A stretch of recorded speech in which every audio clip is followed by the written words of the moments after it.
Adult stores, sex shops, erotic stores, vibrators, lingerie, porn, etc. Do you have this product? I guess you expect that this place may have some weird people.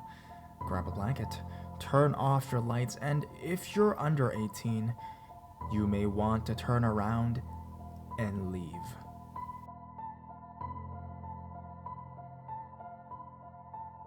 Slice You. Found this sub a few days ago and wanted to share my story. It's slightly embarrassing in parts, but it's an anonymous throwaway, so whatever. I was about 25 at the time and out drinking with a friend the night it started. We ended up talking to some women at the pub most of the night and went back to their place. Just my luck, the woman I liked passed out on the couch, so I decided to walk home at 2:30 a.m. like an idiot. The city I live in is decent size, with good and bad neighborhoods. Unfortunately, I had to walk through one of the worst to get home, which was a few miles away. I only had about $10 to my name, so a cab wasn't happening. About halfway home, I pass a 24-hour adult novelty store, and of course my drunk brain decides it's a good idea to check it out. As I'm flipping through the latest issue of some smut mag, I notice they have an area with private booths showing videos. I really wish I had never walked in there. I stepped into a dark booth and deposit some quarters. The screen comes on, and there's a button to switch between different videos. To the side of the button, I see movement, so I look closer, and it's a small hole, and I can see an eye looking at me. Immediately, I got out of the booth and walked out, too embarrassed to tell the guy working. So I continued on my way home, a little grossed out, but glad I noticed the eye before it got a show. About 5 minutes of walking, and I get that feeling. I turn my head quick, and he freezes.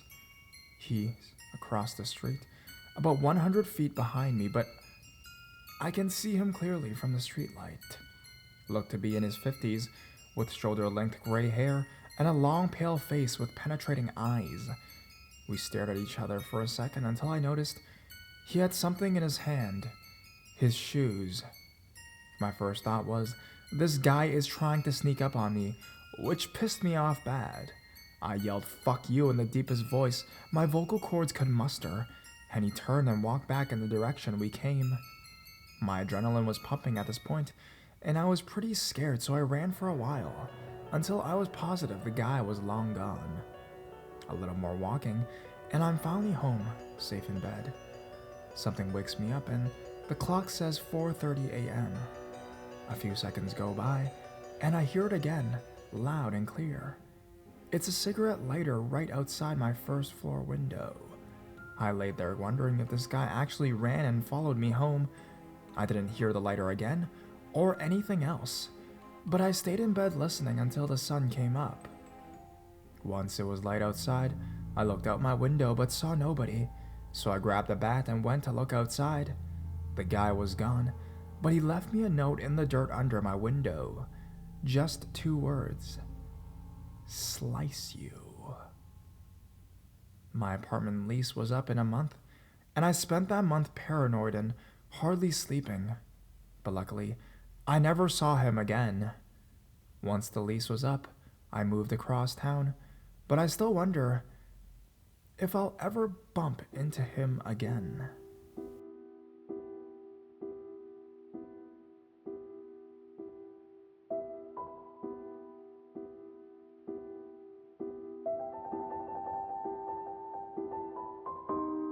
Don't talk to my kid like that.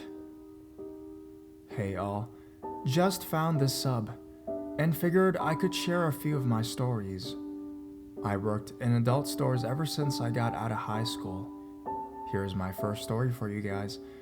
It's a short one, but the pure twisted nature of how this person's mind seemed to operate will stay with me forever as an example of how ignorant and irrational people can be at the Fap Shack. The store I was working at during this time was a small little store, with one large adult theater partitioned into 2 sides with a sliding door. It was basically an open, non-private theater where the lines between gay and straight are always blurred. We like to call it the Fap Shack, and we call the regulars who frequented it bothers. To this day, I still don't know if this theater was legal to have, as it was a semen/pee scented hellhole of unmade babies and broken dreams. So a middle-aged man, smelling like cigarettes, asks if he can go into the theater to buy some poppers. He complains about the price since he's only going to be there for about an hour. This theater charged a flat rate for 4 hours, no refunds, no partial deals. I just tell him the usual, that I can't do anything about the price. He, like the rest, grumbles and forks over the cash to enter the Fap Shack with his poppers. If you don't know, poppers are slang for amyl nitrate, which was banned, but has since been replaced by a similar chemical that achieves the same or similar results. It's basically a liquid inhalant that people inhale to increase stimulation during sex. It's also known to loosen your anus muscles so you can receive the gift of giving. Basically, it loosens the butthole so you can do butt stuff better. People who use it tend to get addicted to it. At this point, the store is empty, and since I work the store alone, I step outside to get some fresh non-jizz laden air to have a cigarette. This is where I notice 2 kids, little boys, hanging out in a car. I pay no mind to it because the store is in a strip mall, and the kids could be waiting for anyone from any of the other establishments. After about 2 hours, old cranky cig man is tuckered out from the old Fap Shack to have a cig. This is where I realize those kids are his, and he starts to yell at them in public. "You little shits need to get back in the fucking car!" The kids did not give a single fuck and kept on playing around in the parking lot.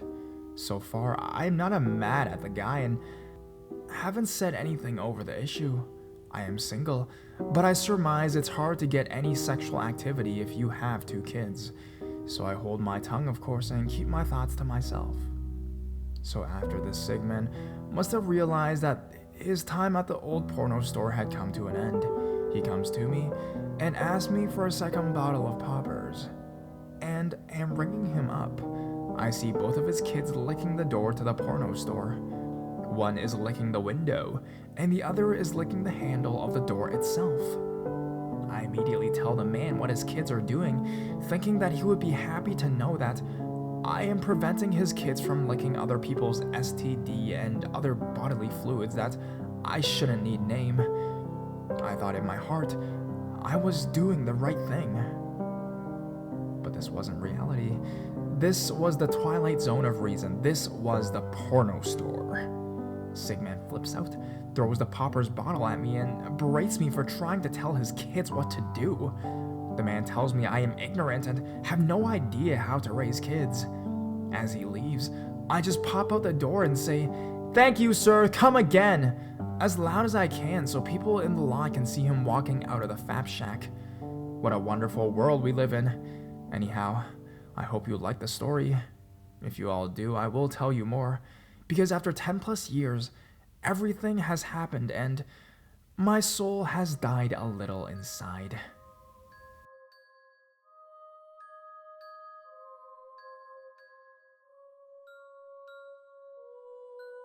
He said he was my boyfriend. This happened last year while I was working at an adult novelty store. I had been recently engaged at the time, and practically everyone knew, from coworkers, family, friends, and even people in my apartment. I was working the weekend shift, trying to make some extra money for the wedding. I made my money off of sales, and to be honest, I was quite great at it. The late night weekend crowd did bring out some of the oddballs, but none of them compared to this guy. It was around 2 hours till closing on this Friday night. My shift lead and I were shooting the breeze about favorite TV shows, what have you. We noticed this guy waiting to be buzzed into the store. He was twitching a little, but we just took that as nerves for being a first-timer. My shift lead buzzes this guy in.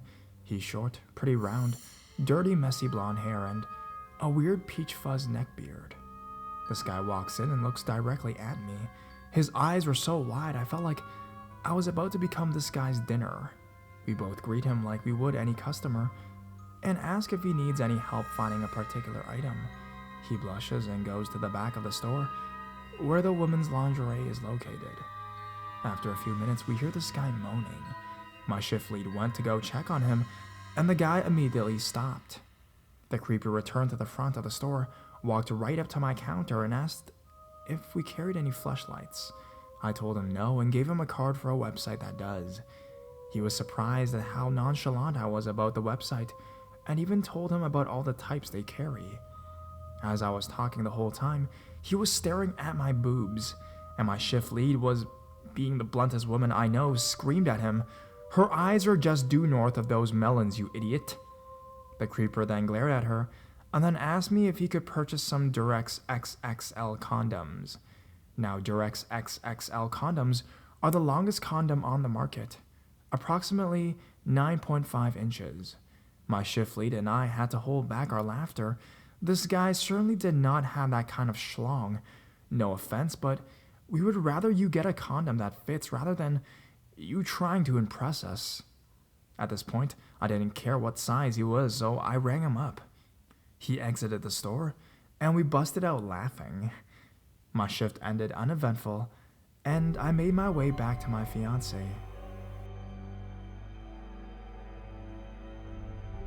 The next day, I left my apartment and noticed there was a note pinned next to my door. It read, "Hope to see you soon," with a huge heart and a big smiling grin. I thought it was my fiancé and texted him, but he said he never left me a note. Weird. Later that evening, I went to work, clocked in, made a huge sale for a bachelor party, and talked with my shift lead until we closed. I drove home and got a call from my fiancé. He said that when he arrived home this evening, there was a note pinned to our door that read, "I miss you, beautiful," with another heart that had a big grin. My now husband wanted to know who was leaving them and told our apartment security, and they kept an eye out. This went on for another 2 weeks. I would arrive home and see a note pinned to the door. The notes would get weirder and weirder. One of them read, "I love that dress you wore last night. You're such a bombshell." We couldn't figure out what time of day this person was leaving notes. That is until one night, at 5 in the morning, a security guard came knocking at my door. The security guard told us they got the guy that had been leaving us notes and showed me the guy's picture to see if I recognized him. I nearly dropped the dude's phone. It was the creeper that came to my work. The round, dirty blonde hair, peach fuzz neck beard guy. I almost hurled. My fiancé asked him how they got the guy. Apparently, an hour ago, security was making their late night round. I noticed this guy was just sitting on the hood of his car in front of our apartment.